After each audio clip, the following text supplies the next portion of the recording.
Bonsoir. Donc je suis venue vous parler des exoplanètes, des planètes extrasolaires.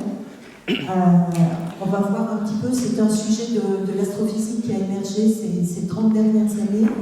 Et je vais essayer de vous faire partager un petit peu l'évolution des connaissances au cours de ces 30 dernières années. La question de l'existence d'autres planètes autour d'étoiles autres que le Soleil est une question très ancienne en fait. Les hommes se sont posé cette question depuis fort longtemps, depuis plusieurs siècles.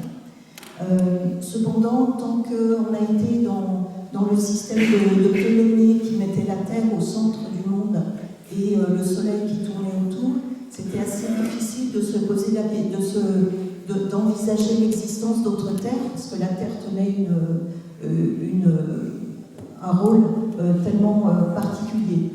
Le système de Copernic, qui plaçait la Terre et les autres planètes autour du Soleil, a permis de lever ce problème, et maintenant le système de Copernic est bien sûr adopté par tout le monde, et il a été corroboré, confirmé par beaucoup de monde, Galilée, Kepler et surtout Newton, en rétablissant les lois universelles de la physique.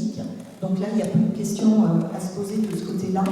Et une fois que la question de la Terre tournait autour du Soleil, on avait compris que le Soleil était peut-être une étoile banale comme les autres, la question pouvait se poser de savoir s'il existait d'autres terres.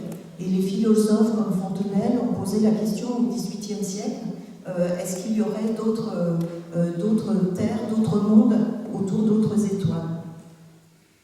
Alors, la question de manière scientifique a été abordée toujours au cours du XVIIIe siècle, qui a été un siècle particulier. Ah, c'est pas normal que vous voyez ça, mais qui a été un siècle particulièrement foisonnant dans les idées, avec tous les naturalistes, les scientifiques qui ont émergé à ce moment-là. Et je voudrais citer en partie, c'est à ce moment-là que les premières théories de formation du système solaire ont émergé.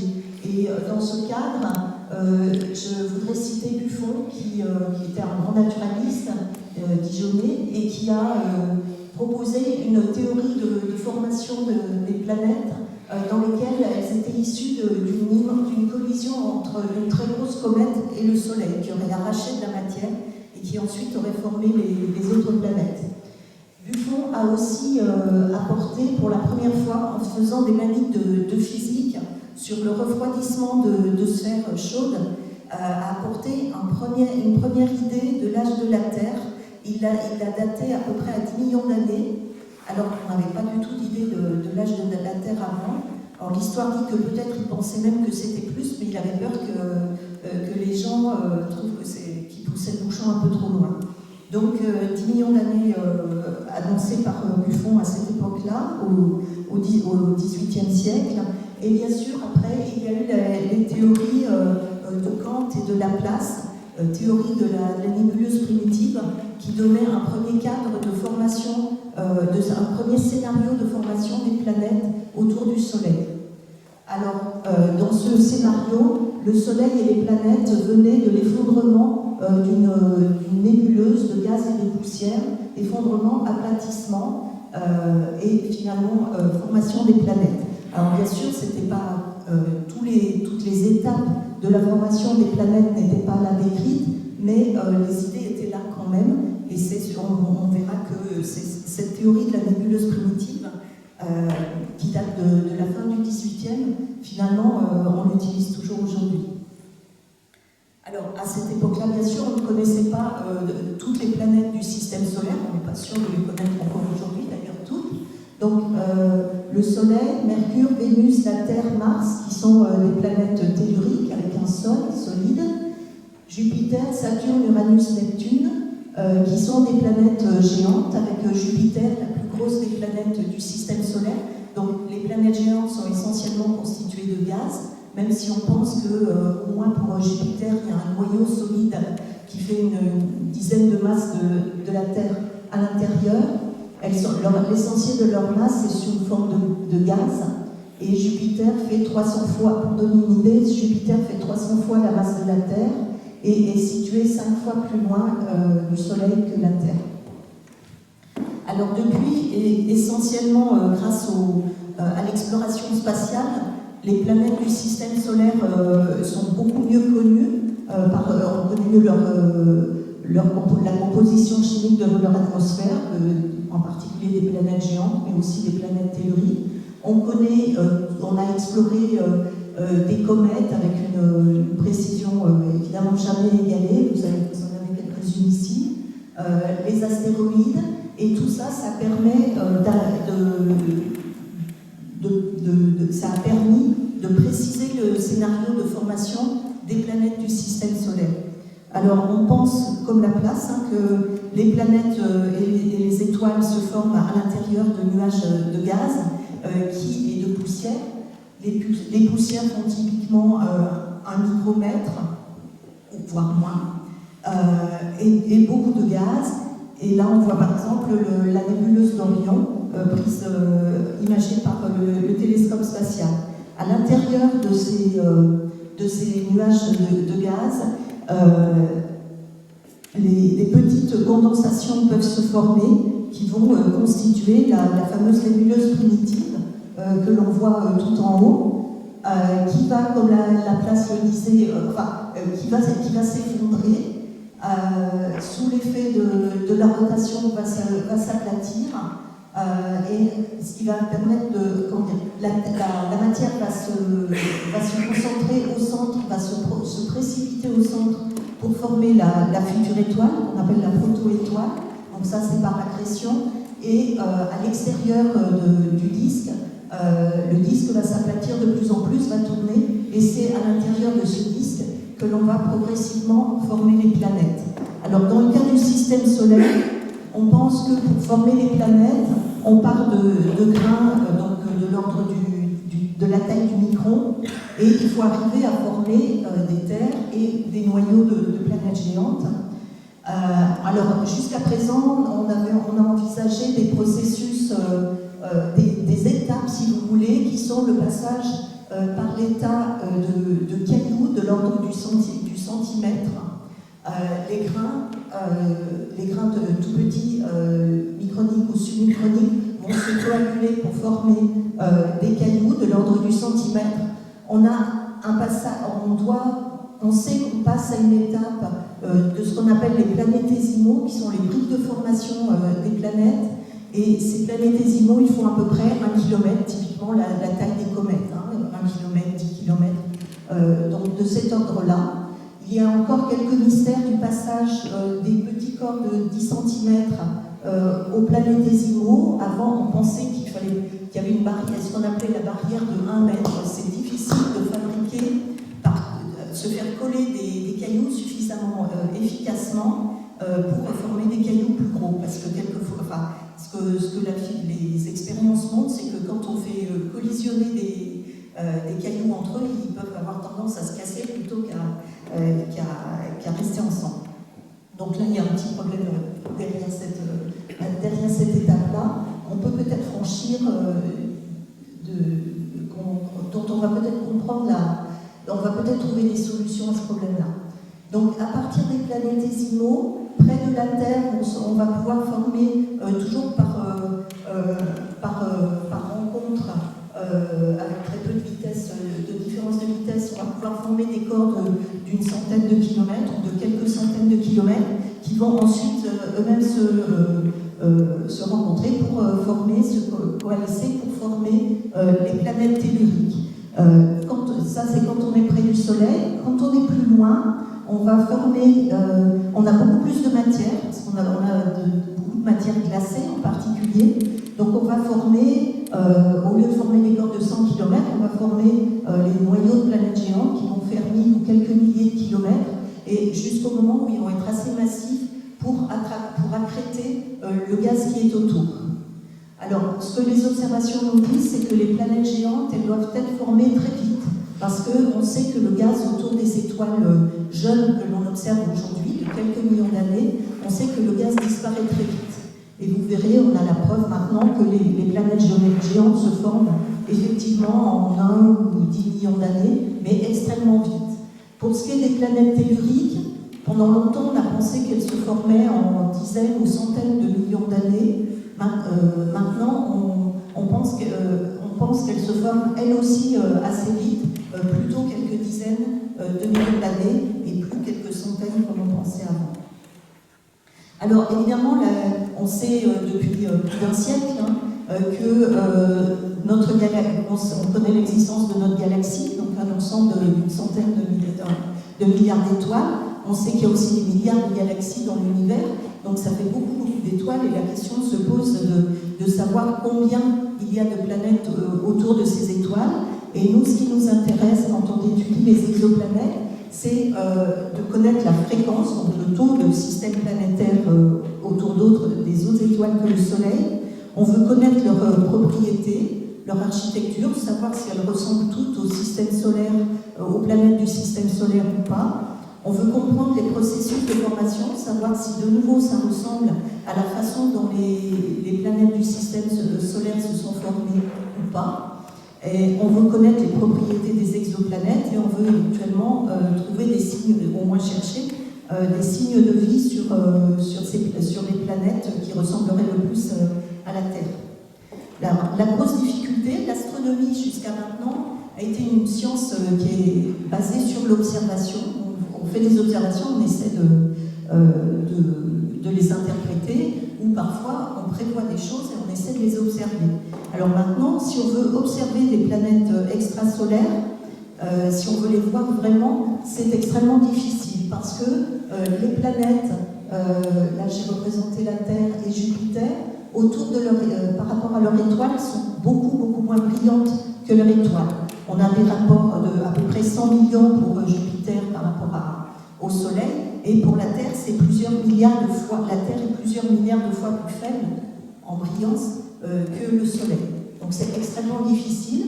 Et en plus, quand on le regarde dans le ciel, si par exemple on regardait notre système solaire à 40 années-lumière, donc très près de nous, la séparation entre le Soleil et Jupiter serait de 0,5 secondes d'angle, qui est à peu près la taille d'un ballon de basket à 100 km.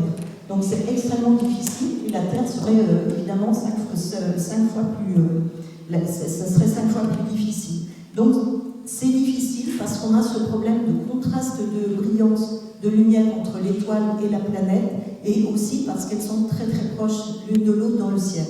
Et on est en plus gêné par les phénomènes de turbulence atmosphérique qui font que quand on regarde une image du ciel d'un objet ponctuel comme une étoile depuis le sol, avec un télescope, même un télescope très grand, les rayons qui traversent à la traversée de l'atmosphère sont perturbés dans leur direction, et quand ils arrivent au télescope et sur le détecteur, l'image n'apparaît plus comme un point, comme l'image à travers le télescope, ce qu'on appelle la figure d'Erie, mais apparaît comme une tache très floue. Et là, je vous ai montré en dessus du Soleil, de l'image du Soleil, de la Terre et de Jupiter, ce que donne une image d'une étoile toute bête au Very Large Telescope, donc les télescopes les plus performants du monde actuellement, qui sont au Chili, donc 8 mètres 20 de diamètre. Et ben on a un truc flou comme ça, et c'est évident que si on fait rien, on ne peut pas voir les planètes directement. Alors cette problématique, le fait qu'on s'est rendu compte assez vite que ce serait très difficile de voir directement des planètes, on en a vu, je vais vous montrer, mais ça a incité les chercheurs dans les années 70-80 à commencer à chercher des planètes par des méthodes indirectes. On s'est dit, on va pas regarder, ils se sont dit, on va pas regarder les planètes, on va pas chercher à voir les planètes, on va chercher à voir l'effet qu'elles produisent sur leur étoile. Alors, il y a plusieurs méthodes. Elles sont basées sur l'application des lois de Kepler, qui nous disent que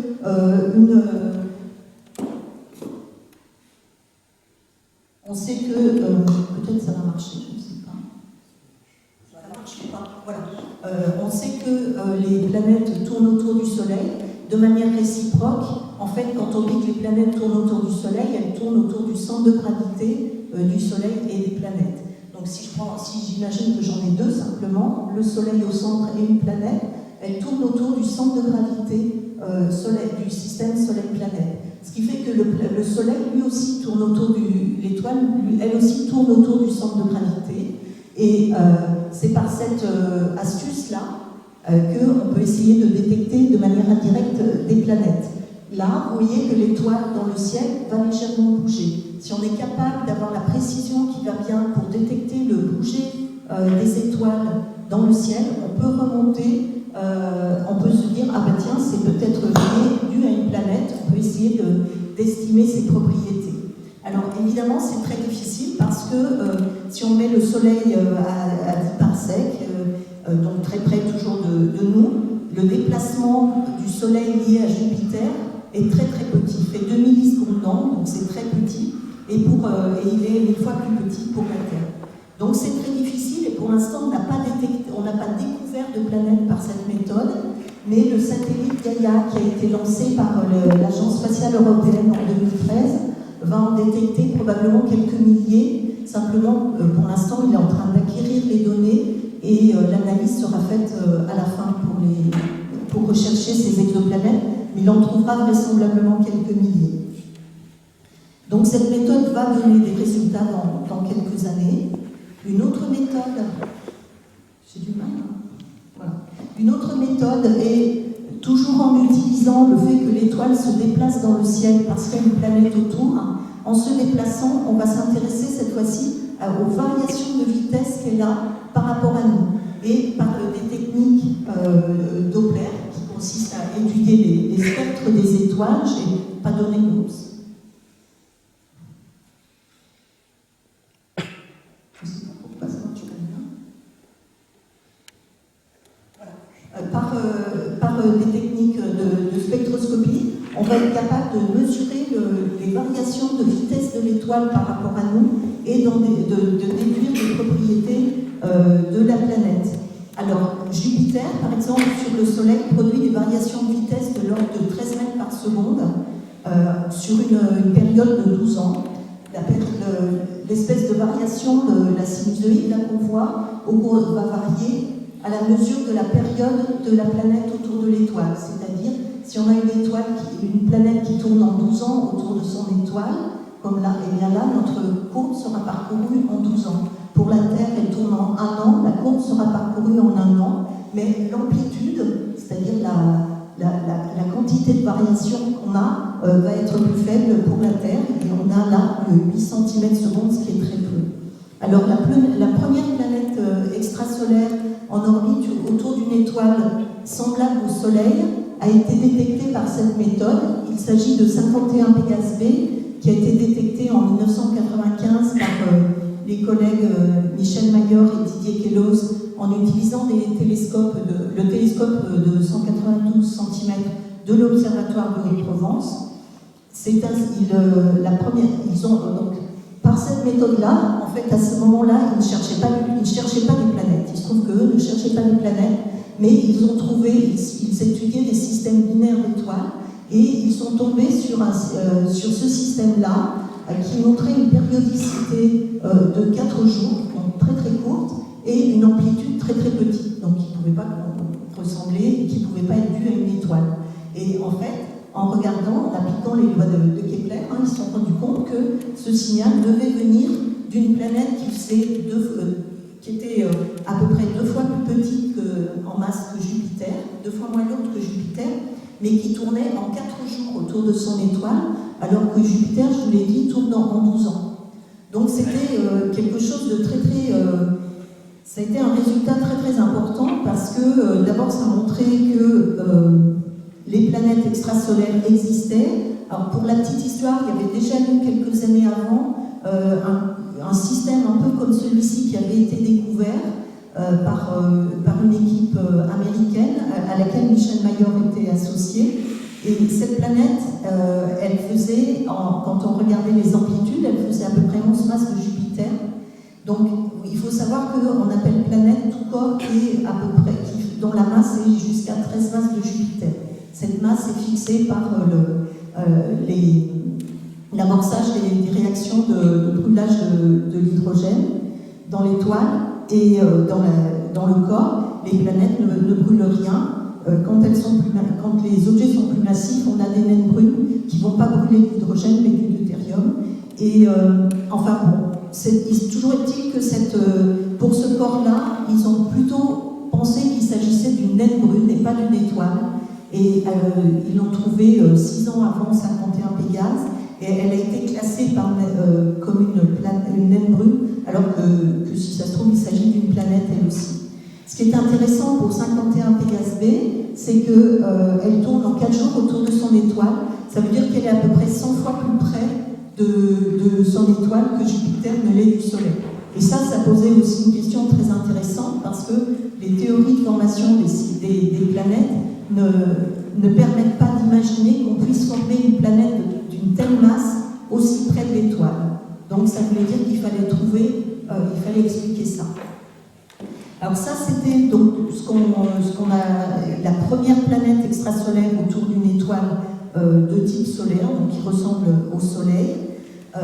C'était en 1995. Depuis, il y a eu énormément d'améliorations sur la précision des instruments et grâce à ça, on a gagné à peu près un facteur 100 en précision de ce qu'on pouvait obtenir en termes d'amplitude. Et là, je vous donne une détection qui a été annoncée il y a 2 ans sur Proxima Centauri d'une planète qui ferait à peu près 1,3 fois la masse de la Terre, qui serait à peu près à la même distance que 51 Pégase B. Et là, vous voyez, elle fait 1,3 fois la masse de la Terre, alors que 51 Pégase B faisait 0,5 fois la masse de Jupiter. Elle est beaucoup plus légère. Et elle tourne autour d'une étoile qui est moins massive que le Soleil. Alors, vous voyez l'ensemble des points de mesure qui ont été obtenus. Il y a beaucoup de points un petit peu partout, mais quand on les analyse, on montre qu'en moyenne, la vitesse est comme ça. Et quand on les met, comme on dit, en phase, quand on les regroupe, on obtient ce joli résultat-là, qui est donc qui est une prouesse technique, il faut bien le dire. Ceci a été mesuré avec le télescope ARPS, l'instrument ARPS qui est sur un télescope de 3,60 m au Chili. Alors, quand cette planète autour de Proxima du Centaure a été annoncée, dans le grand public, c'est pas ça qu'on a vu, c'est ça. On a vu beaucoup d'images de cette planète. Je vous montre simplement ça, vous voyez, avec plus ou moins d'imagination. Les gens ont dit, on a détecté des planètes qui ressemblent à ça, le lever de jour, le lever du soleil sur cette étoile, c'est ça. Il faut faire attention parce que la réalité, donc ça c'est ce qu'on dit dans la presse, mais la réalité c'est qu'on connaît ça et rien d'autre. Donc attention quand même quand vous lisez les articles de presse générale sur les annonces qui sont faites sur les exoplanètes. Ne croyez pas qu'on puisse voir des planètes comme ça aujourd'hui. Une autre planète a été intéressante, a été cette fois-ci, on n'est pas sûr qu'elle existe, parce que vous voyez le signal est extrêmement bruité autour de l'étoile de Barnard. Alors cette étoile est intéressante parce que c'est historique, parce que en fait un astronome hollandais Van der Kamp en 63 avait annoncé qu'il avait trouvé 2 planètes en fait autour de cette étoile. D'autres astronomes ont observé la même étoile et n'ont pas confirmé l'existence de ces planètes. Van der Kamp, lui, je crois, a insisté dessus, n'a pas voulu reconnaître que c'était faux pendant toute sa carrière. Ce qui est amusant, c'est que maintenant, on en est peut-être trouvé une, les gens sont assez prudents là-dessus, mais en tout cas, elle n'a pas du tout les propriétés que Van der Kamp avait pour ces planètes à lui. Alors, ça, c'était pour la méthode des vitesses radiales. Une autre méthode qui est très simple et très intuitive consiste à se dire, je suis une étoile, il y a une planète qui passe devant, entre l'étoile et un observateur. Si elle passe devant pile poil, on va voir ce que ça donne. Ah non. Ça démarre. Ouais, voilà.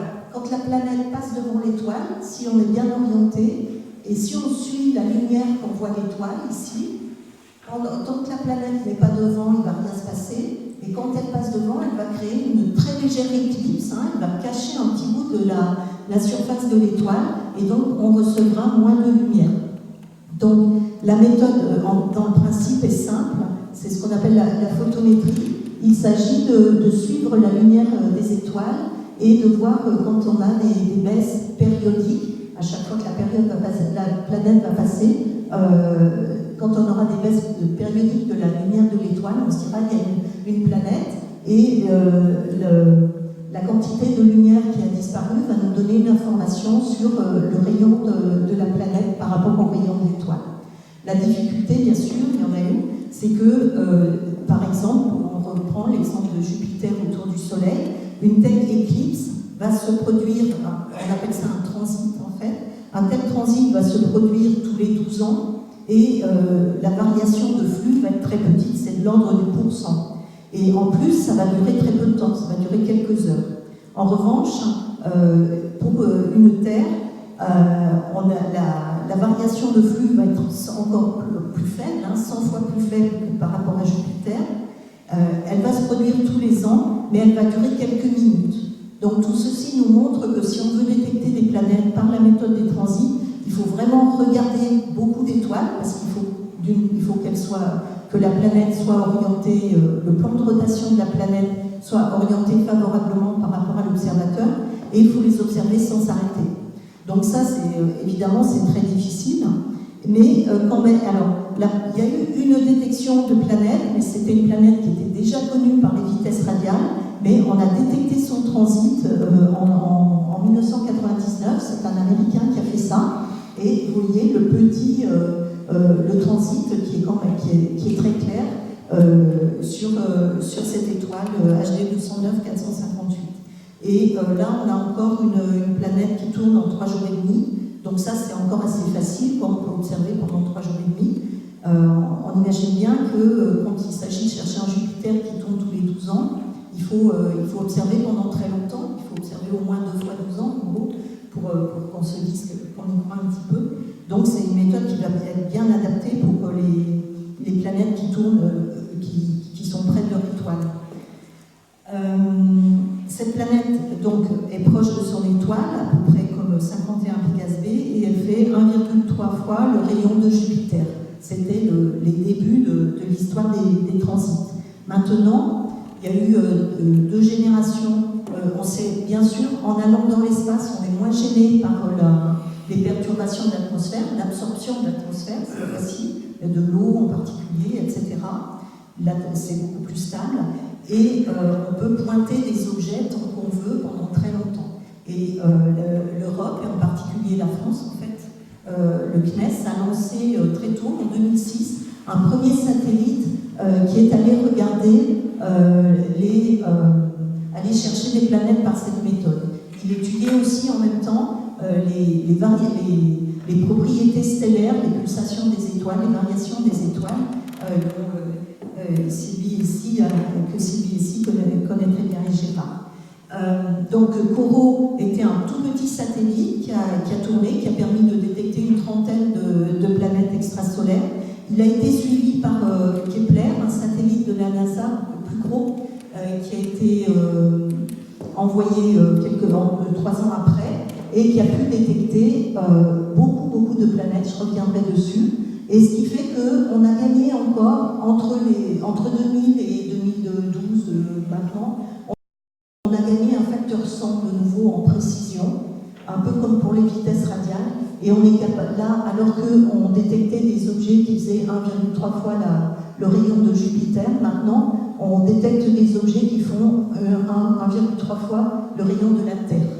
Donc ça vous montre les progrès qui ont été faits en l'espace d'une quinzaine d'années. Alors, un des systèmes les plus amusants dont vous avez peut-être entendu parler, qui ont été aussi très relayés par la presse, c'est le système de TRAPPIST. Alors lui, TRAPPIST, ils ont beaucoup de chance parce que c'est un instrument qui travaille au sol. Donc je vous disais qu'il valait mieux aller dans l'espace, c'est vrai de manière générale, mais il y a quand même pas mal d'instruments maintenant qui ont été installés au sol pour chercher des planètes, pas vraiment autour des étoiles de type solaire, mais plutôt autour des étoiles de beaucoup plus faible masse. TRAPPIST, elle fait 80 fois la masse de Jupiter, donc c'est à peine une étoile. Et autour de cet objet-là, le collègue Michel Guyon a trouvé 7 planètes qui sont ramassées, qui font toutes une fraction de masse terrestre jusqu'à un peu plus d'une masse terrestre, et qui sont toutes très très près de leur étoile. 0,01 à 0,06 unité astronomique. Une unité astronomique, c'est une fois la distance entre la Terre et le Soleil. Ça veut dire qu'elles sont 100 fois plus près de leur étoile que la Terre autour du Soleil. Donc ces planètes ont suscité beaucoup d'intérêt de la presse, et voilà comment la presse les a montrées. C'est une image d'artiste du GPL, mais encore une fois, la réalité, c'est pas ça qu'on connaît aujourd'hui. Enfin, c'est pas ces magnifiques images d'artistes qu'on connaît aujourd'hui. Le satellite Kepler a détecté énormément de planètes au cours de sa durée de vie, et il en a détecté plusieurs milliers, on pense. Certaines ont été confirmées, à peu près 2000 ont été confirmées, un peu plus. Certaines ne le sont pas encore, parce que c'est assez compliqué en fait quand on détecte un transit, même s'il est périodique, il faut s'assurer que ce ne sont pas ce qu'on appelle des faux positifs, c'est-à-dire par exemple une petite binaire qui serait dans le champ de l'étoile qu'on est en train d'observer. Bon, c'est compliqué. Pour les confirmer, l'idéal, c'est de pouvoir faire de la spectroscopie et de mesurer la masse des planètes. On ne peut pas toujours le faire, donc c'est pour ça qu'il y a encore ce qu'on appelle des candidates non confirmées de Kepler. Dans ce schéma-là, vous avez une espèce de synthèse de tous les systèmes qui avaient été détectés il y a quelques années par Kepler, et vous voyez la taille, les étoiles sont toujours au centre, vous voyez les planètes tournent autour des étoiles, bien sûr, et ce que vous voyez, c'est l'extraordinaire diversité des architectures de ces systèmes. On n'est pas du tout dans le cas du système solaire. On a des grosses étoiles qui sont près des grosses planètes près de leurs étoiles, parfois elles sont loin, des systèmes à 1 corps, à 5 corps, etc. Et tout ceci, aucun de ces systèmes ne ressemble au système solaire, en fait, au système solaire. Donc ça nous montre une chose, c'est que les systèmes planétaires extrasolaires peuvent être extrêmement divers. Alors, on pose la question souvent de savoir si le système solaire est unique ou pas. On n'en sait rien encore dans son architecture. On n'en sait rien encore parce qu'on n'est pas capable de détecter des analogues au système solaire pour des raisons techniques. Je pourrais revenir dessus tout à l'heure. Mais en revanche, ce qu'on sait dire aujourd'hui, c'est que les systèmes planétaires extrasolaires sont extrêmement divers dans leur architecture. Alors maintenant, en combinant la méthode des vitesses radiales et la méthode des transits, on peut aller plus loin. La méthode des vitesses radiales toute seule nous donne une masse inférieure de la planète. La méthode des transits nous donne un rayon de la planète. Si on voit un objet à la fois en vitesse radiale et en transit, on est capable de déterminer sa vraie masse. Et comme on connaît son rayon, on est capable de déterminer sa densité. Et à partir de la densité, on peut essayer de remonter aux propriétés physiques de l'intérieur de la planète, au moins savoir si elle est solide ou si elle est gazeuse. Alors, c'est un petit peu plus compliqué que ça, mais dans le principe, c'est ça. Et donc, ça veut dire que rien qu'avec ces deux types d'observations, on est capable d'aller sonder un peu le cœur des exoplanètes, savoir s'il y a des matériaux très lourds dedans, ou au contraire si c'est plus léger, ou si c'est gazeux, etc. Donc, ça veut dire que c'est une méthode assez puissante. Bien sûr, on n'ira jamais voir l'intérieur de ces planètes, mais en couplant les modèles et ces observations, on peut déjà avancer pas mal. Alors, j'en viens maintenant à l'imagerie des exoplanètes. Comme je vous ai dit, c'est quelque chose de très difficile, parce qu'on est gêné par la lumière, la lumière de l'étoile, en fait, à proximité. Néanmoins, il y a une dizaine d'années, on a été capable, dans notre équipe à Grenoble, de faire l'image des premières exoplanètes. Enfin, les premières images d'exoplanètes. Alors, celle que vous voyez ici, c'est le petit point rouge qui est en bas. L'étoile ici est cachée par un masque. On fait une espèce d'occultation, d'éclipse artificielle pour cacher l'image, pour cacher la lumière de l'étoile et voir un peu mieux ce qu'il y a autour. Et là, dans ce cas-là, on a trouvé un objet qui fait à peu près 13 masses de Jupiter, donc qui est à la limite entre la masse des planètes ou la masse des naines brunes et la masse des naines brunes, et qui tourne autour de son étoile à 260 unités astronomiques, c'est-à-dire 260 fois la distance de la Terre au Soleil. Par rapport à Jupiter, Jupiter est à 5, Pluton, qui n'est plus une planète, était à une cinquantaine d'unités astronomiques, donc là on est 5 fois plus loin. Et ça aussi, ça pose des questions. Ce qui était intéressant, c'est que ces planètes, ces objets-là, on sait qu'ils sont jeunes. Celui-ci fait à peu près une trentaine de millions d'années, donc ça nous montre que les planètes géantes doivent être formées en moins de 30 millions d'années. Dans ce cas-là, le petit point rouge ici, qu'on avait détecté avec un instrument qu'on avait construit au sein d'un consortium français avec l'ONERA, l'Observatoire de Paris et Grenoble. Donc c'était un instrument, je vais revenir dessus, qui permettait de corriger les perturbations atmosphériques. Le petit point rouge qu'on voit là fait à peu près entre 5 et 8 fois la masse de Jupiter, et il tourne autour de l'objet central brillant que l'on voit ici. Cet objet central n'est pas une étoile, mais c'est une naine brune qui fait une trentaine de fois la masse de Jupiter. Et il fait 5 millions d'années. Donc de nouveau, ça nous montre que ça doit se former très très vite. Alors, le secret donc, pour pouvoir faire l'image de planète, c'est de pouvoir regarder très près des étoiles et d'éteindre la lumière des étoiles. Alors pour cela, on a construit des systèmes d'optique adaptative qui vont déjà corriger en temps réel des perturbations induites par l'atmosphère. Donc on va corriger ça. Donc voilà un exemple. Là, vous avez l'image, je ne sais pas si vous voyez une espèce de halo rouge, c'est une image qu'on a observée sur le Very Large Telescope au Chili, donc avec un gros télescope à 1,20 m de diamètre, sans correction d'optique adaptative. Maintenant, si on corrige les perturbations de l'atmosphère c'est une correction en temps réel, donc il doit corriger aussi vite que l'atmosphère varie, donc en quelques millisecondes typiquement.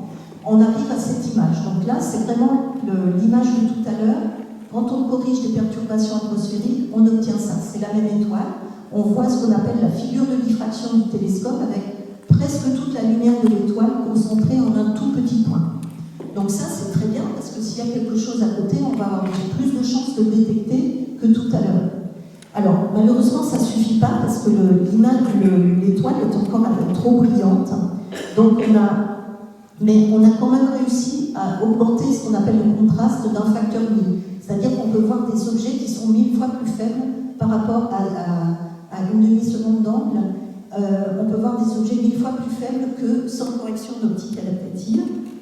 Maintenant, on va mettre un coronographe, donc on va cacher la lumière de l'étoile au foyer du télescope pour pouvoir voir plus près, et on va gagner de nouveau un facteur 10. Donc là, on pourra avoir des objets qui sont 10 000 fois plus faibles en lumière que l'étoile, et après, on va faire tourner les ordinateurs, être un peu astucieux sur les méthodes de réduction, et on va gagner encore un facteur 10, et on va atteindre ce fameux ratio du million, c'est-à-dire qu'on est capable de voir un objet qui est 1 million de fois plus faible que l'étoile autour de laquelle elle tourne. Et ça, cette valeur nous permet aujourd'hui de détecter des planètes géantes extrasolaires jeunes. C'est-à-dire, pourquoi jeunes? Parce que au moment où les planètes se forment, elles sont encore chaudes. Mais très vite, en quelques dizaines de millions d'années, leur température va tomber, en fait. Si on regarde Jupiter, elle fait 400 ou 500 degrés. alors que les planètes que je vais vous montrer, elles font plutôt 1500 degrés. Et donc, on les observe jeunes, et avec les instruments que l'on a aujourd'hui, qui sont les meilleurs instruments au monde, on est capable de détecter des planètes extrasolaires. Les premières planètes que je vous ai montrées, on les avait détectées avec le premier système d'optique adaptative, donc de correction des turbulences atmosphériques, qu'on avait construit pour... c'était le premier système de ce type, le premier système qui avait été installé sur le Very Large Telescope au Chili. Et en voyant les performances, on a eu très envie d'en fabriquer un autre qui serait beaucoup plus sensible et qui serait entièrement dédié à la recherche des systèmes planétaires extrasolaires et des planètes. Donc, je vais vous montrer quelques résultats. Donc, ça, c'était le premier objet dont je vous avais parlé. Donc, une planète d'à peu près 13 masses de Jupiter à 260 unités astronomiques de son étoile. Ça, c'est un système très joli qu'un collègue canadien, Christian Marois, a détecté. Tout ça est à la même échelle. Un système de 4 planètes autour d'une étoile qui s'appelle HR 8799. Vous avez 4 planètes là. La plus proche est à 14 unités astronomiques de son étoile, après 24, 40 et 60 unités astronomiques. C'est le seul système planétaire extrasolaire imagé autour d'une étoile. Et nous, on a mesuré, toujours à la même échelle, on a trouvé cette petite, dans le petit cartouche noir, on a trouvé une planète à 9 unités astronomiques de son étoile, donc à la même distance que Saturne autour du Soleil. Et cette étoile s'appelle Beta Pictoris, c'est une étoile sur laquelle j'ai travaillé depuis très longtemps. Et on a détecté la planète en 2008, mais sur des données de 2003. Quand on a vu ces résultats, alors on a mis 5 ans pour la trouver, c'est pas qu'on n'a rien fait, c'est que quand on a regardé les données, quand on les a obtenues en 2003, on n'a rien vu. Et on n'a rien vu parce qu'on n'avait pas encore, c'était le tout début de notre instrument, on n'avait pas encore les connaissances pour bien interpréter les données et bien enlever le halo de l'étoile. Et donc, on l'a pas vu à ce moment-là. Et en reprenant les données 5 ans plus tard, avec beaucoup plus de connaissances, on a pu détecter l'objet. Et en fait, du coup, dès qu'on a vu ça, on a essayé de la réobserver et on ne l'a pas trouvée en 2008. Et en fait, on l'a retrouvée seulement en 2009, de l'autre côté de l'étoile, donc c'est la partie droite du cartouche là-bas. Et en fait, c'est que la planète était passée derrière l'étoile. Il y a eu un moment où elle était tellement près qu'on ne pouvait pas la voir. Et à partir de là, bien sûr, on l'a observé beaucoup, en particulier avec notre nouvel instrument. Et je vais vous montrer tout ce qu'on sait de cette planète aujourd'hui. Alors, voilà, vous avez... Je vais un peu vite. Voilà, là, cette étoile, en fait, on s'est intéressé beaucoup à elle depuis une trentaine d'années, parce qu'elle a un disque de poussière autour, et ça avait été interprété comme un endroit où les planètes se formaient. Donc, un disque planétaire ou protoplanétaire, mais il y a 30 ans, on ne savait pas bien son âge, donc on ne savait pas si des planètes étaient en train de se former ou bien allaient se former. Donc maintenant, on sait qu'il y a des planètes, on va zoomer à l'intérieur de l'étoile, on va voir la détection, la découverte au nord-est, là, et après toutes les observations qu'on a faites de la planète jusqu'à maintenant, et vous voyez qu'en fait, on l'a vu quasiment faire 3/4 d'orbite. Là, c'est la dernière position, on l'avait vue en 2016. Après, elle était trop près, on ne l'a pas vue. Et on l'a redécouverte, entre guillemets, en haut à gauche, en 2018, il y a quelques mois seulement.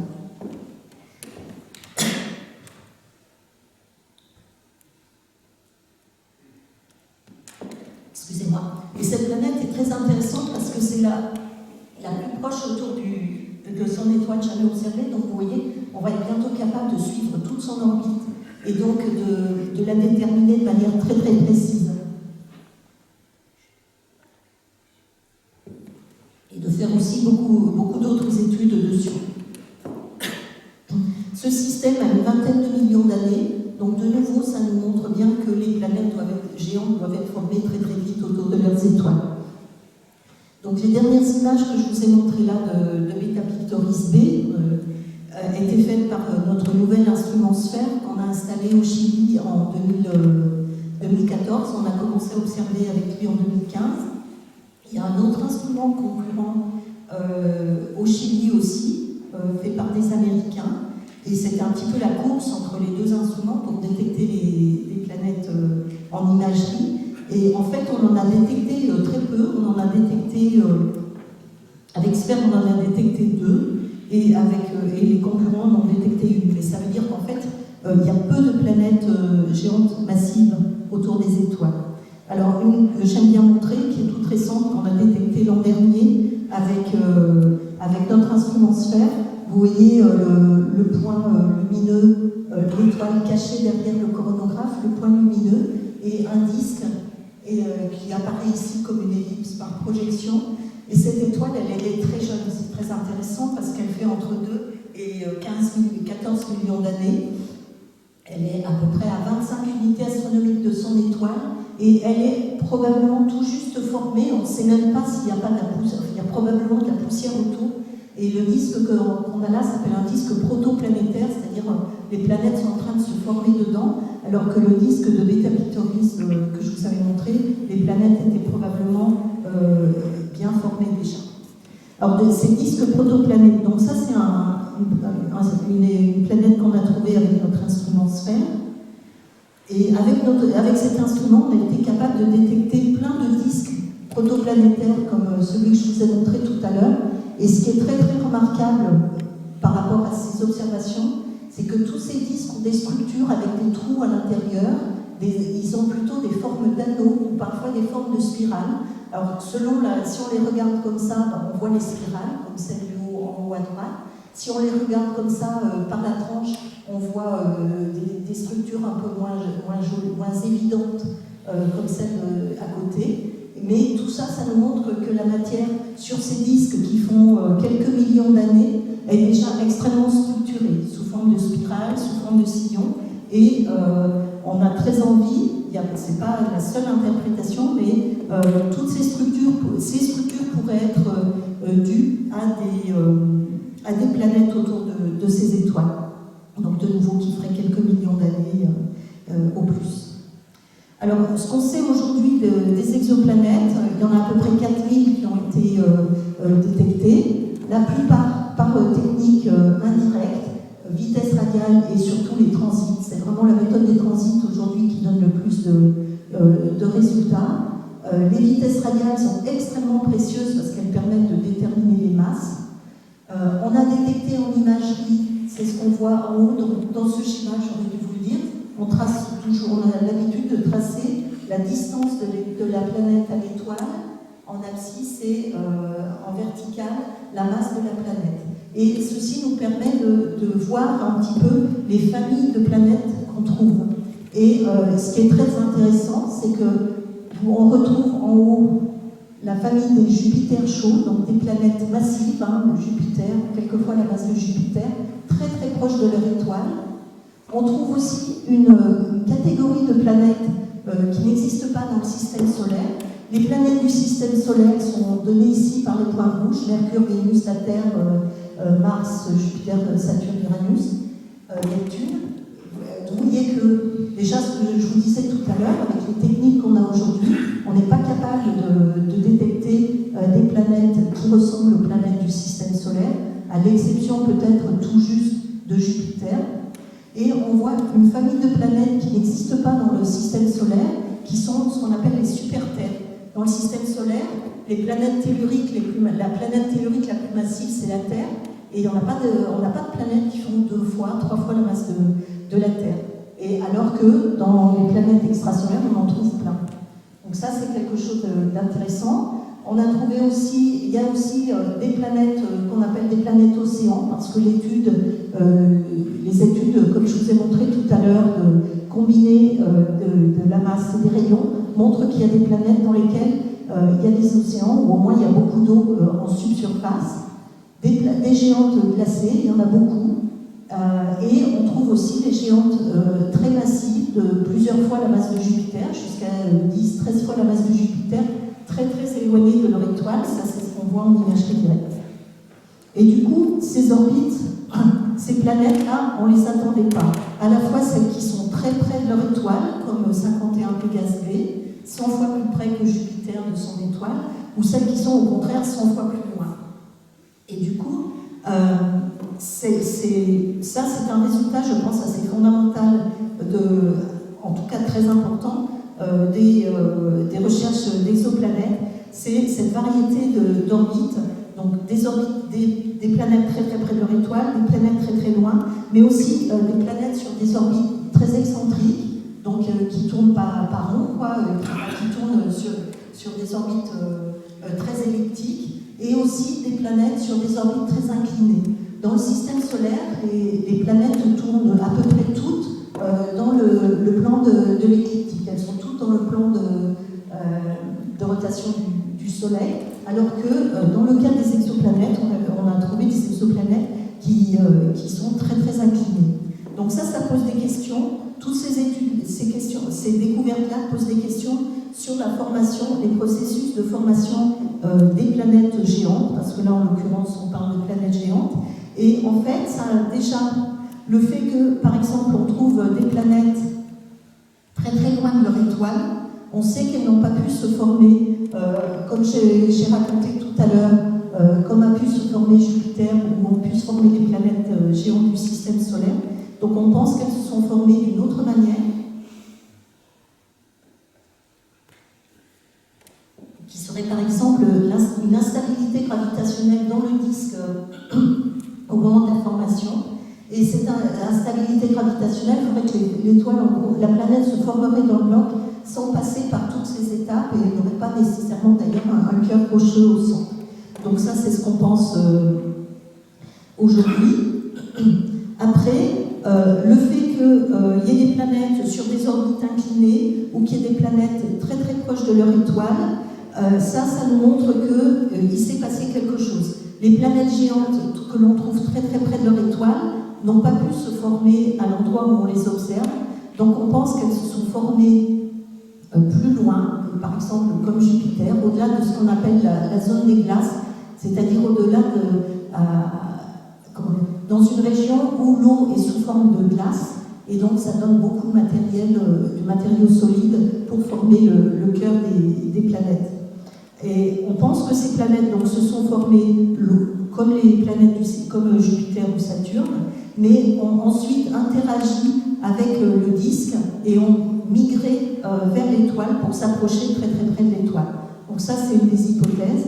Une autre hypothèse pour expliquer peut-être ces Jupiters chauds très près de leur étoile, mais aussi et surtout les Jupiters et les planètes géantes que l'on trouve sur des orbites inclinées par rapport au plan de leur étoile.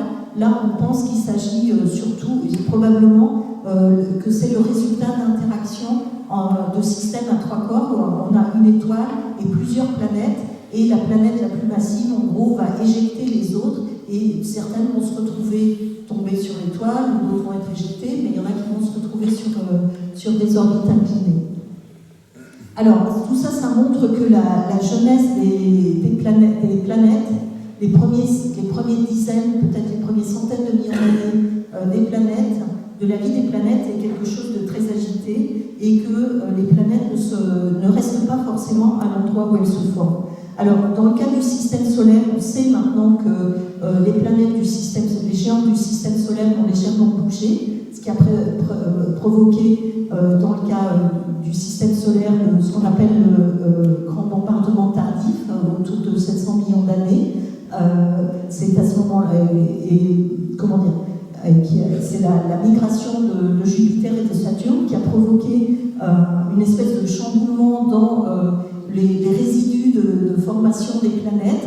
Il y avait encore plein de cailloux dans le système solaire, et ces cailloux, ces planétésimaux, ces astéroïdes, etc., sont allés heurter les autres planètes. Et une des preuves qu'on a de l'existence de ce grand bombardement tardif qui a été proposé par notre collègue Laure Bitelli à l'Observatoire de la Côte d'Azur, c'est tous les cratères qui sont sur la Lune. Donc, et ça s'est produit probablement vers quelques 6, 7, 800 millions d'années, je ne sais plus très bien. Alors, un autre des intérêts qu'on a à l'exploration et à l'étude des exoplanètes, c'est de trouver leur atmosphère. De quoi leur atmosphère est-elle constituée? Il y a énormément de travaux qui ont été faits pour chercher la composition chimique des atmosphères des planètes, et à la fois pour les planètes qui sont très près de leur étoile. Alors c'est extrêmement compliqué, donc il y a eu des résultats qui ont été imprimés, et c'est très très compliqué. On voudrait détecter des raies, des atomes, des molécules qui sont à la surface de ces étoiles, de ces planètes, mais dans beaucoup de cas on est très gêné parce qu'on voit qu'il y a des nuages, des brumes qui font que les signatures spectrales des molécules ou des atomes sont cachées finalement. Dans le cas des planètes très lointaines, c'est relativement plus facile en fait, parce qu'on a moins ces phénomènes de brume, etc. Et en couplant la spectroscopie à l'imagerie en optique adaptative, on a pu commencer à mesurer, à détecter des molécules comme le monoxyde de carbone. Dans ce cas-là, un collègue américain a montré l'existence de méthane à la surface de cette planète qui a été détectée donc par l'instrument JPI. Donc on commence à arriver à avoir des informations sur la composition chimique des atmosphères, mais ces observations nous donnent aussi des informations sur la température précise de ces planètes, leur gravité, etc. Et tout ceci, on en est, je dirais, au tout début, et dans 10 ans, on aura beaucoup plus d'informations. Alors, il y a encore beaucoup de questions qui restent en suspens sur les exoplanètes. J'ai noté celles qui paraissent les principales. Le détail des processus de formation des planètes, le détail et la diversité. La diversité elle-même des systèmes planétaires. Pour l'instant, on a observé, vous avez bien vu, les techniques indirectes, les vitesses radiales et la méthode des transits permet d'observer des planètes qui sont relativement proches de leur étoile. En imagerie, on détecte des planètes qui sont relativement lointains. On a encore une espèce de trou à l'intérieur. Et les carrés que j'ai faits là en jaune nous montrent toutes les zones qu'on n'a pas encore explorées et qu'on aimerait bien connaître. Donc on n'a pas encore une vision globale de la diversité des systèmes planétaires. On ne sait toujours pas dire si le système solaire est un cas typique ou pas. Il se pourrait qu'il soit un cas typique si jamais on en détecte plein après, quand on sera capable de le faire. Est-ce qu'on peut trouver des jumelles de la Terre? Ça, c'est quelque chose de compliqué. Je ne sais plus si j'ai le temps ou pas. Dire 2-3 mots là-dessus. Et est-ce qu'on peut trouver des signes de vie sur des planètes extrasolaires? Je vais essayer de vous parler de ça très rapidement.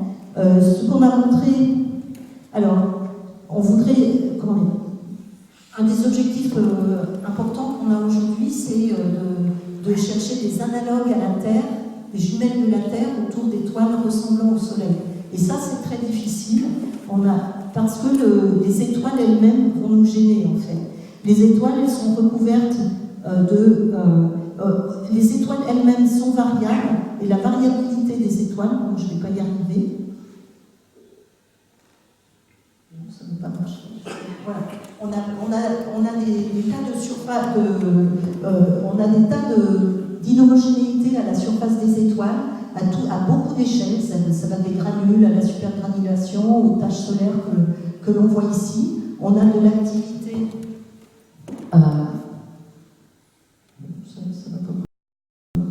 On a de l'activité des étoiles elles-mêmes, avec des éjectats de matière, ce qu'on appelle des flares, etc., ce qui rend les choses très compliquées, liées au champ magnétique des étoiles. Et en fait, on a fait une étude avec une collègue, Nadège Meunier de Grenoble, pour voir si, en utilisant tout ce qu'on connaissait du Soleil, en reprenant toutes les tâches solaires, toutes les structures qu'on avait pu observer pendant un cycle d'activité du Soleil, et on s'est dit, si on observait le Soleil comme une étoile, est-ce qu'on pourrait détecter la Terre? Et la réponse a été non. Pour l'instant, on ne serait pas capable. Parce qu'on est trop gêné par l'activité du Soleil. Là, vous voyez, ce schéma-là qui est un peu compliqué nous montre qu'à cause de l'activité du Soleil, on a l'étoile elle-même va varier de plusieurs mètres par seconde au cours de son cycle magnétique, et alors que en vitesse radiale, les ordres de grandeur et une Terre va donner des variations de vitesse de 10 cm/s. Donc on a un problème fondamental qui va être assez difficile à résoudre pour détecter en vitesse radiale des sœurs jumelles de la Terre autour d'étoiles de type solaire. En revanche, on aura beaucoup moins ce problème si on va vers des étoiles moins massives que le Soleil. On aura moins de problèmes aussi pour détecter des terres autour des étoiles de type solaire en photométrie, des transits ou en astrométrie. Ça, c'est aussi des réponses. Je suis désolée, ça. Voilà. Donc là, je passe maintenant aux instruments du futur. Donc, on a toute une panoplie d'instruments dans les années et les décennies qui viennent. J'aimerais quand même citer les plus importants. Le Very Large Telescope au Chili, sur lequel on a notre instrument sphère, donc optique adaptative extrême, ce qu'on appelle optique adaptative extrême, interférométrie avec l'instrument Gravity qui vient d'être installé, et avec ça on peut détecter des planètes géantes jeunes et faire la spectroscopie, donc l'étude des atmosphères au moins des géantes. Peut-être un jour des super-terres. La NASA a lancé l'année dernière un satellite pour faire des transits, le satellite TESS, qui marche très très bien et qui va être capable de détecter des planètes telluriques, qui commence à le faire. Je vous ai parlé du satellite Gaia qui a été lancé par l'Agence spatiale européenne en 2013, qui va détecter des milliers de planètes géantes.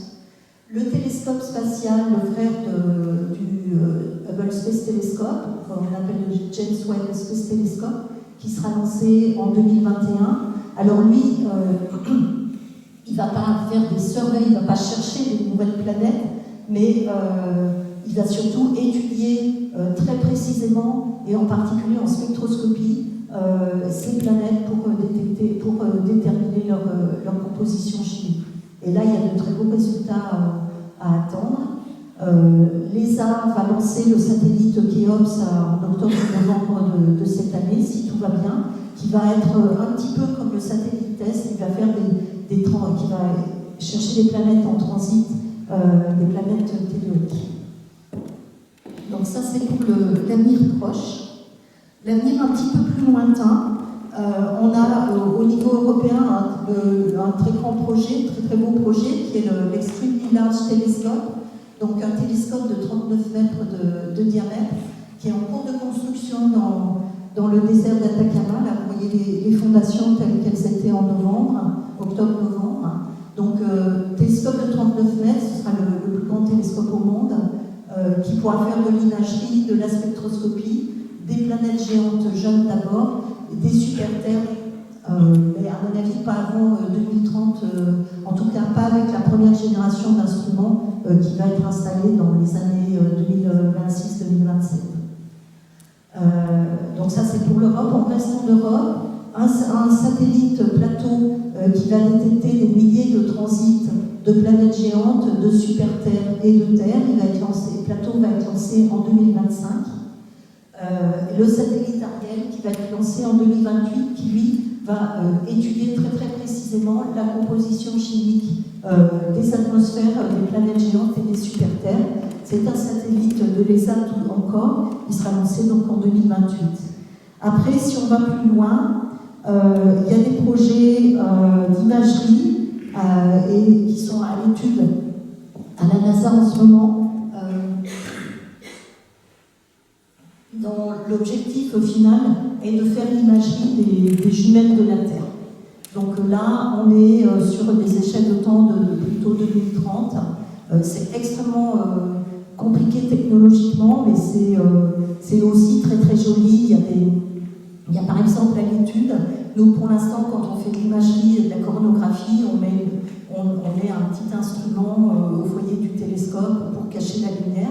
là, il y a des études où on mettrait ce qu'on appelle un star shade, c'est un rideau pour cacher les étoiles, qui serait, donc tout ça c'est dans l'espace, on aurait le télescope à un endroit, et puis une espèce d'occulteur qui se baladerait des centaines de kilomètres plus loin pour cacher la lumière des étoiles. Donc tout ça c'est à l'étude, et ça sera pour l'objet de travail de la future génération d'étudiants, puisqu'on sera plutôt en 2025-2030. Et du coup, je pense que c'est assez, je peux m'arrêter là. Je vous remercie.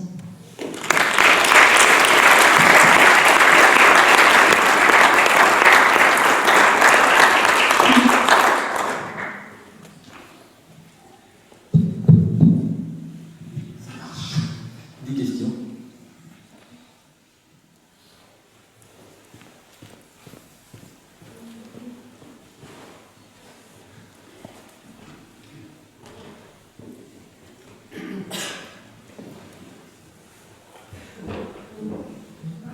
Est-ce qu'il existe des planètes ou des corps célestes à la taille d'une planète errant, c'est-à-dire qui n'orbitent pas autour d'une étoile?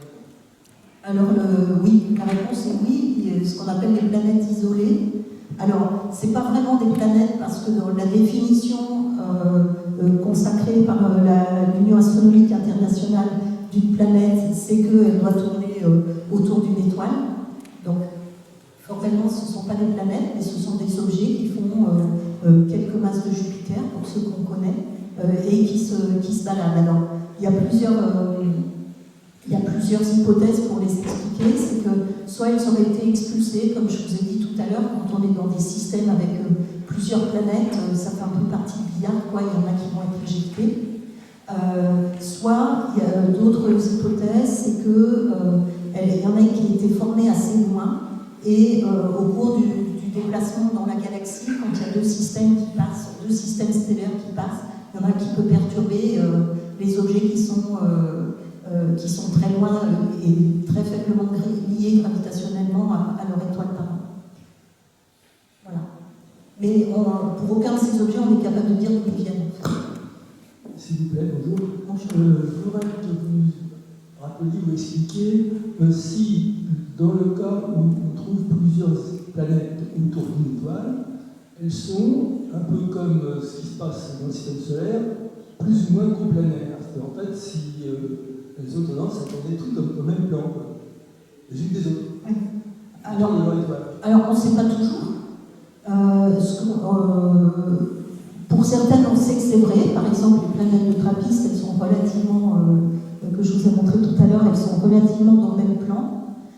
Toutes les planètes qu'on voit, des systèmes multiples qu'on voit détecter en transit, comme on les voit transiter, ça veut dire qu'ils sont dans le même plan, à quelques degrés près, une fraction de degré près.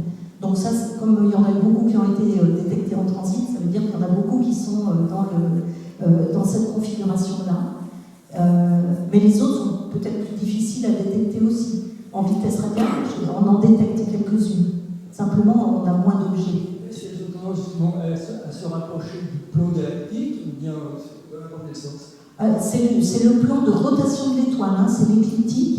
En fait, la théorie de formation des planètes nous fait toujours intervenir un disque, et le disque, il est dans le plan de rotation de l'étoile. Donc, ce qu'on pense, c'est que globalement, elles se forment dans le disque, et après, elles peuvent être éventuellement expulsées ou légèrement déviées de leur trajectoire initiale. Mais globalement, elles vont se former là, parce que c'est là qu'il y a la matière. Sauf qu'il y a quand même une troisième théorie de formation dans laquelle on pourrait imaginer qu'il y a des planètes qui se forment comme dans les systèmes d'étoiles, donc sans passer par un disque ou quoi.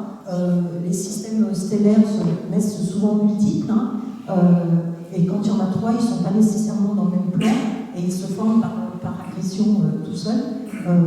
Il se pourrait qu'il y ait des planètes ou des naines brunes, en tout cas, qui soient formées comme ça. Mais c'est marginal.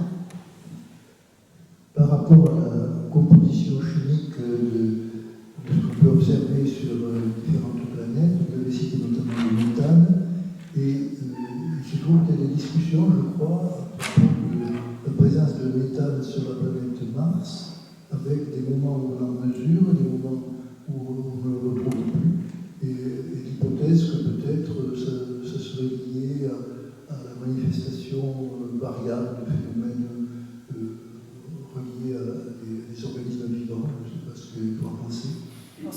je ne sais pas, mais tout ce que je peux vous dire, c'est que l'atmosphère de Mars est complètement différente de l'atmosphère des planètes qu'on regarde de là.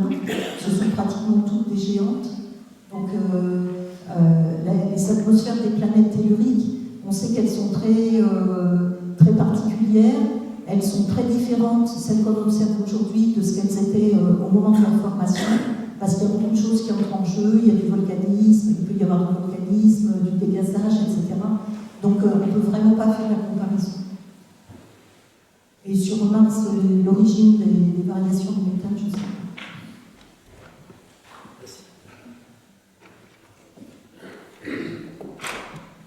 Oui, bonsoir. En ce qui concerne la recherche, parce que maintenant on a des milliers de planètes qui sont découvertes, donc, si on passe à ça, vous allez aborder le sujet de la vie extraterrestre. Est-ce qu'on n'a pas les moyens, parfois, par exemple, on se réfère toujours à la Terre. Si la Terre, il y a de la vie sur Terre, c'est parce que j'ai appris. Moi, je suis un astrophysicien d'occasion. Il y a une stabilité de l'axe de la Terre due à la présence de la Lune.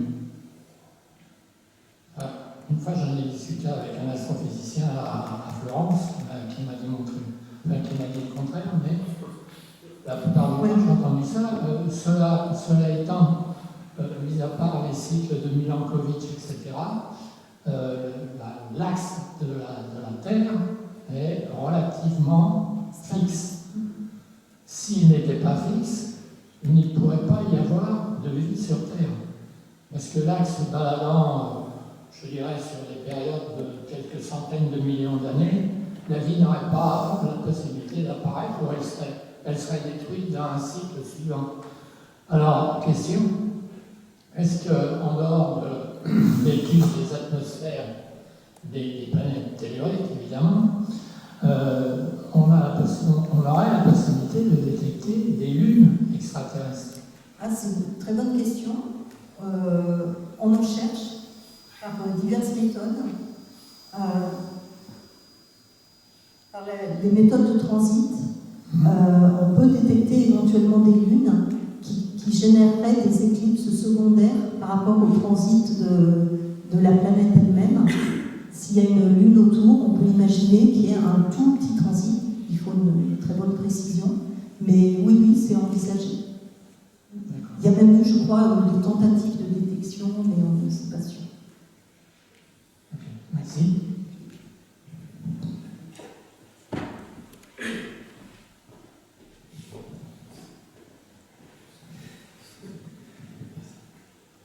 Bonsoir. Je me pose la question de l'âge des planètes dont vous parlez, qui semble relativement jeune en fait par rapport à l'âge des étoiles. Et je me demande, est-ce qu'on a estimé un peu la part de ce qu'on regarde par rapport à l'ensemble des planètes qui pourraient exister, qui ne sont plus vives parce qu'elles sont trop froides maintenant? En gros, est-ce qu'on regarde 1% des planètes qu'on pourrait y voir? Est-ce que c'est beaucoup plus ou c'est beaucoup moins? En fait, ça dépend des techniques qu'on utilise. Quand, dans ce schéma, là, je ne sais pas si vous arrivez à voir, donc c'est toujours le schéma distance à l'étoile et en verticale la masse. Les méthodes indirectes, elles explorent les planètes en gros plus massives que quelques terres ou jusqu'à la masse de la Terre. Mais jusqu'à des distances en gros de 5 unités astronomiques. Et ça, elles le font pour des étoiles d'âge solaire, c'est-à-dire des vieilles étoiles, enfin, ce que j'appelle des vieilles étoiles, des étoiles qui font quelques milliards d'années. En revanche, l'imagerie, là, dont j'ai parlé, on est capable de détecter des planètes pour l'instant que sur des étoiles jeunes, donc qui font quelques dizaines de millions d'années, peut-être une centaine, mais pas plus. Donc ça veut dire qu'on n'est pas exhaustif là-dessus. Ce schéma, ça ne veut pas dire qu'on connaît tout, qu'on est capable d'explorer toutes ces régions pour tous les types d'étoiles.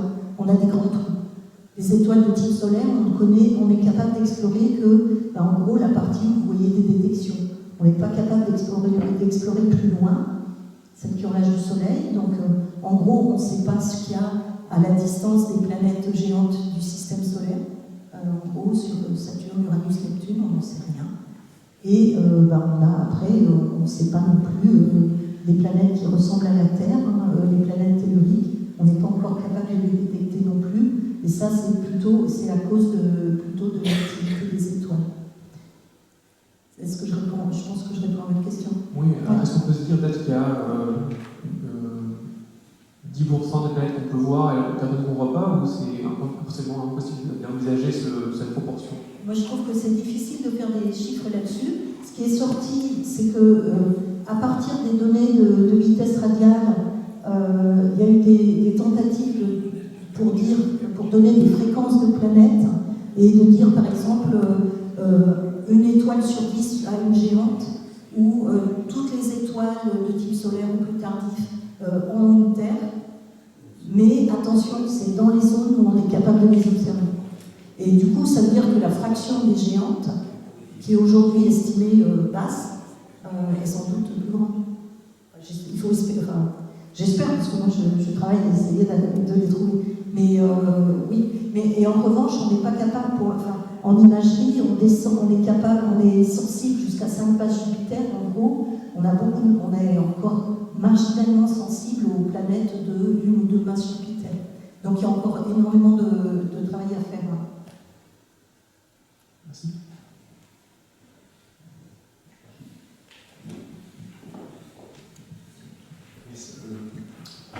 C'est en même temps une question, une remarque, parce que en écoutant votre exposé, ça me remémorait un exposé de Jacques Lascar. Il y a derrière le problème un petit peu fondamental, théorique, c'est le problème de la stabilité d'un système. Maintenant, ce qu'on sait du système le nôtre, du système solaire, c'est que les planètes externes, dont Jupiter Saturne est un système stable, et les planètes internes est instable. Disons qu'on ne peut plus rien dire au-delà de 60 millions d'années. C'était, je ne sais plus, un exposé de Lascar, je ne sais quoi. Et alors, le truc qui était vraiment intéressant, c'est qu'effectivement, il avait un exposé sur la base où tout le monde récapitule toutes les informations, donc la distance en fonction de la masse.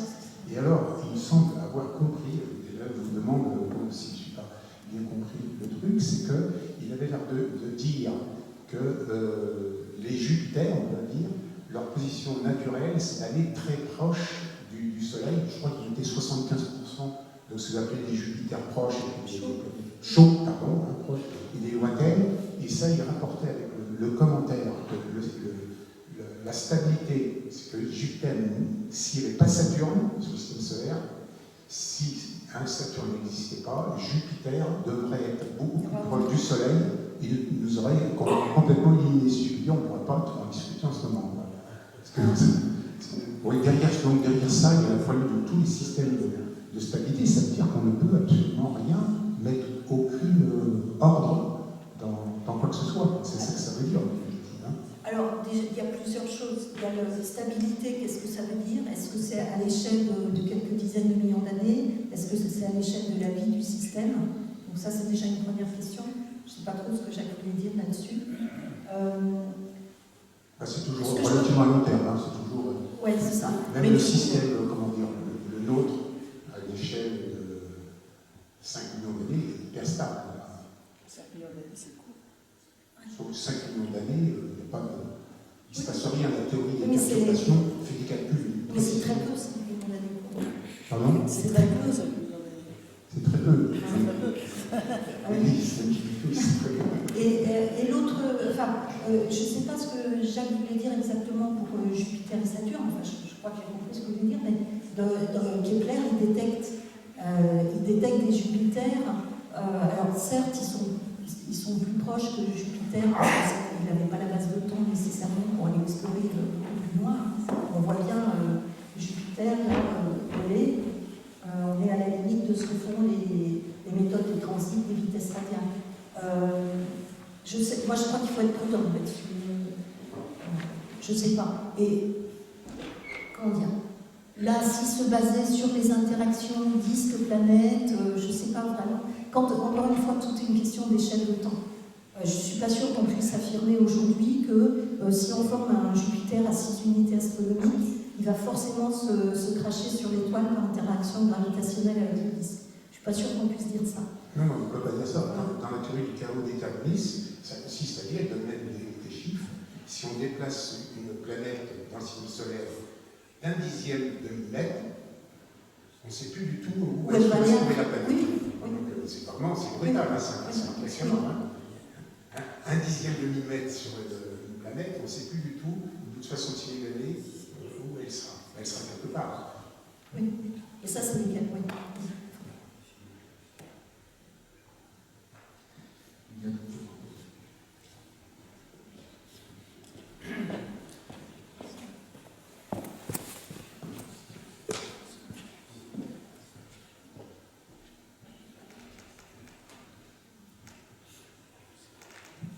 Bonjour, merci pour la conférence.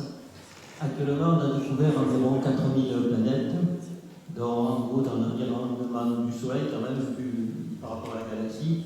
Est-ce qu'on a une idée du nombre de planètes pour l'ensemble de la galaxie? Est-ce qu'on peut extrapoler? Merci. Moi, je ne suis pas sûre. Non, enfin, si on se dit que tout est pareil. Pardon? Autant de planètes que d'étoiles. Oui, mais autant de planètes que d'étoiles, c'est en extrapolant ce qu'on voit ici. Donc, ce qu'on voit dans l'environnement solaire, c'est autant de planètes que d'étoiles, c'est ce que je disais tout à l'heure, pour les petites planètes. Mais et si on suppose que c'est les mêmes conditions plus loin dans la galaxie, ça sera pareil. Mais on n'a pas de preuves observationnelles parce qu'on n'est pas capable de les observer.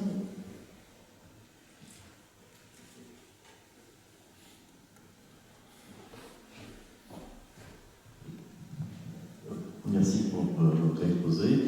Sur votre schéma, là, on semble voir que les planètes gazeuses seraient plus proches de l'étoile que les planètes telluriques. Le système terrestre, le système solaire, c'est plutôt l'inverse. Est-ce qu'il y a des bonnes raisons pour que les planètes telluriques soient plus proches ou l'inverse? Alors en fait, je pense que vous dites ça parce que les planètes type Jupiter sont plus en haut, là, sont plus à gauche. C'est effectivement les Jupiters, ce qu'on appelle les Jupiters chauds ou proches de leur étoile.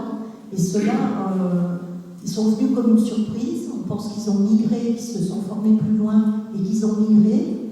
Alors pourquoi est-ce que... oui. Après, il y a la question de savoir quand est-ce qu'ils ont été formés.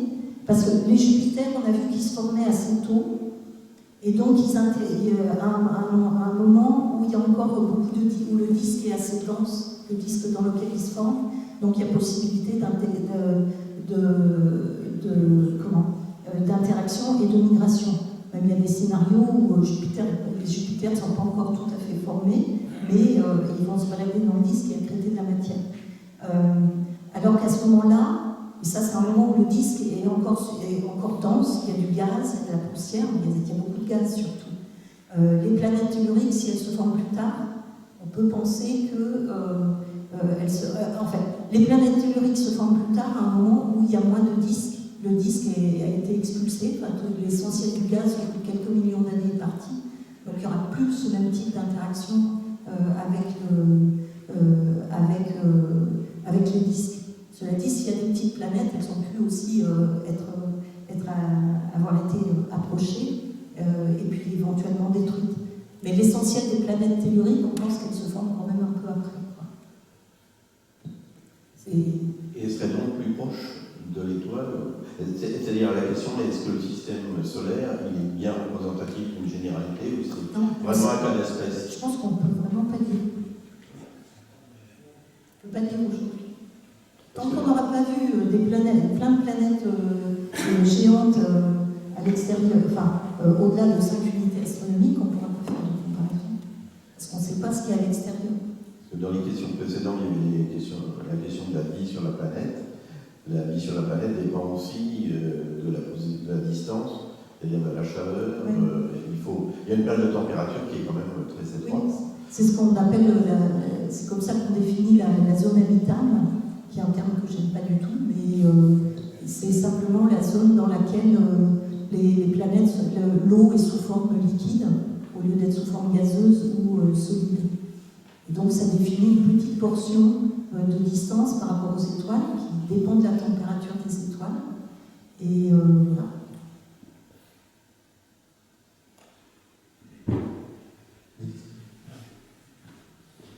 Je vais rebondir sur cette question parce que,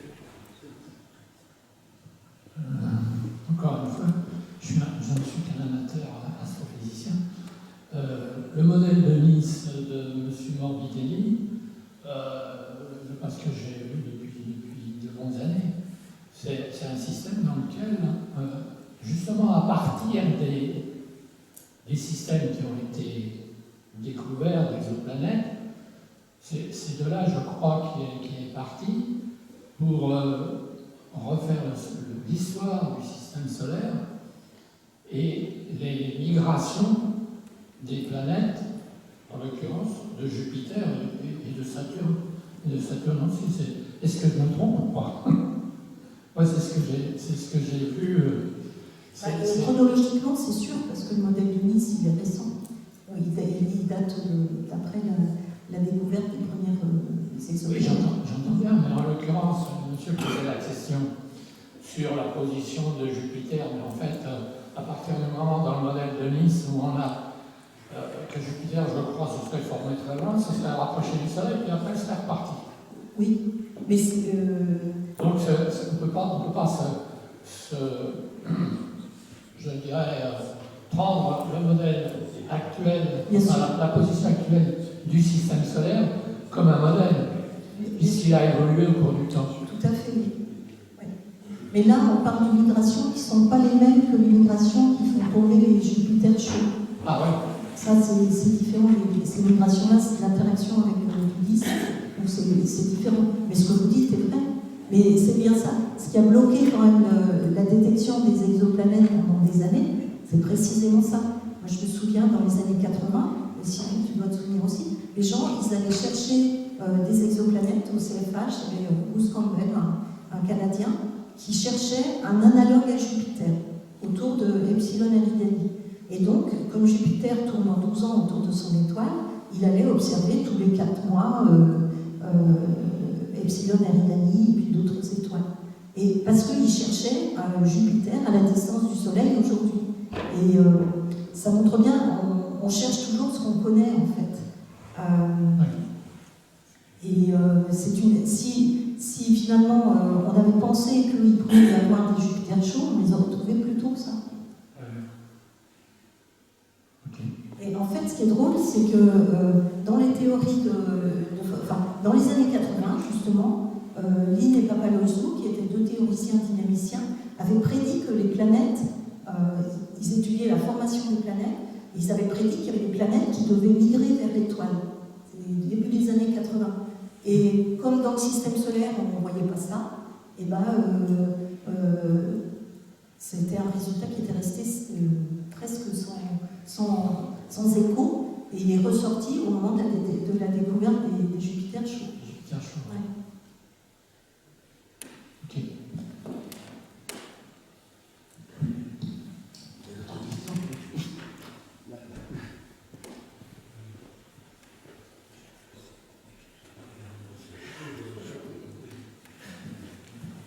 Vous avez dit tout à l'heure que vous n'aimez pas l'expression zone habitable. Vous pouvez me dire pourquoi, s'il vous plaît?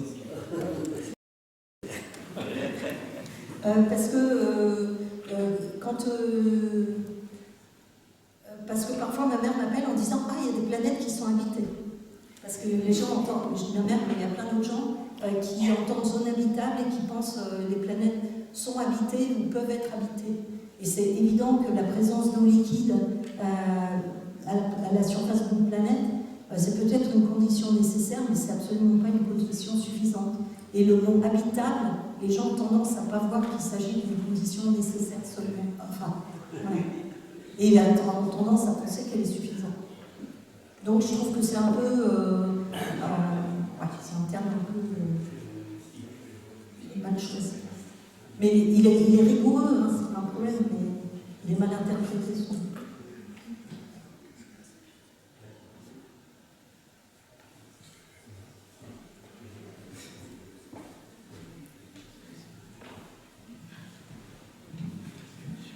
Bonsoir.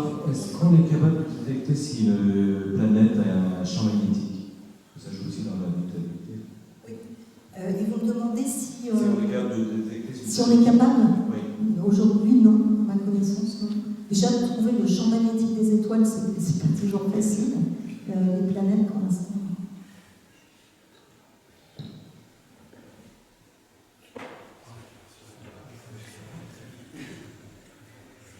En fait, c'est pas une raison. Oui.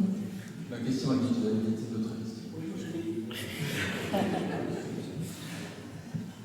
Antoine Lavéry semble croire encore beaucoup à son projet des optiques diluées. Et vous? C'est quoi la question? Antoine Lavéry travaille encore sur l'hypertélescope optique diluée. Il semble y croire. Et vous? Moi, dans le principe, j'y crois, mais pas dans des échelles de temps très longues. Il n'y a pas de... Enfin, physiquement, il a raison. Si on était capable de le faire avec les précisions suffisantes, etc., le vol en formation, comme il le fait, avec tous ces hypertélescopes-là. Dans le principe, oui, c'est OK. La question, c'est de savoir quand est-ce qu'on pourra le faire.